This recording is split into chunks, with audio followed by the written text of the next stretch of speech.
يعني ممكن بعد إذن حضرتك لو عندك مشروع مكون من 10 خطوات، التقنية دي بقى لحضرتك تحديدا في الأزمة اللي أنت بتعيشيها دلوقتي في الشغل بتاعك. عندنا 10 خطوات، المشروع 10 خطوات، التشينج مانجمنت هنعمله على 10 خطوات.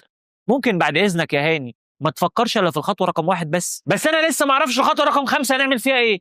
أنا عايز خطوة رقم 1 بس تعرف أنت هتعمل فيها إيه. خطط للنقصان وليس عدم الكمال. يعني أنا أقصد أقول مش لازم يبقى ال10 خطوات كلهم جاهزين وبلاند واضحة جدا عشان أبدأ أول خطوة. ما أنا أبدأ أول خطوة، ولما أروح أوصل لانتهاء خطوة رقم 1 هتبدأ معالم خطوة رقم 2 إيه؟ توضح.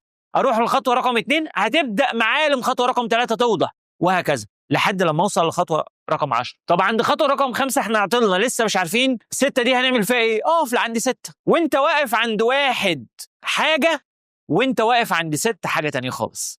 أنا ما كنتش أصلا عايز أبدأ خطوة رقم 1 لمجرد إن أنا مش عارف رقم 6 أنا هعمل فيها إيه. يا عم ابدأ رقم 1، ابدأ. فخطط للنقصان وليس عدم الكمال. ابدأ.